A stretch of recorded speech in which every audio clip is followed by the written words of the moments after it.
నువ్వు ఇనుప నరకం నుంచి బయటపడ్డావని అనుకుంటున్నావా?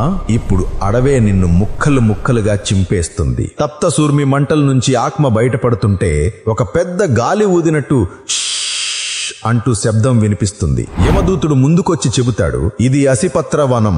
విశ్వాసం మోసం చేసిన వారు, బంధాన్ని ద్రోహం చేసిన వారు, రెండు ముఖాల జీవితం గడిపిన వారు ఇక్కడ పడతారు.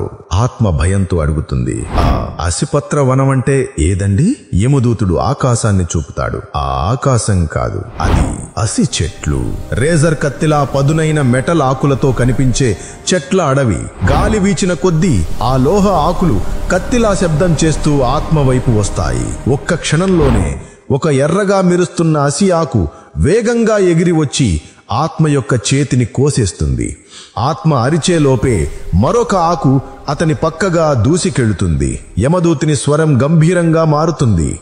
నువ్వు సంబంధాలను కోశావు, ఇప్పుడు సంబంధం లేకుండా నీ శరీరమే కోసుకుంటుంది. అసి ఆకులు వందల కొద్దీ అతని వైపు ఎగిరి వస్తాయి. అడవి మొత్తం కత్తి శబ్దంతో కంపిస్తుంది. ఇది ఇప్పుడే ప్రారంభం. నెక్స్ట్ ఎపిసోడ్ లో వచ్చే నరకం నీ ఆత్మనే దాని శరీరాన్ని విడిచిపెడుతుంది. See you in the next episode.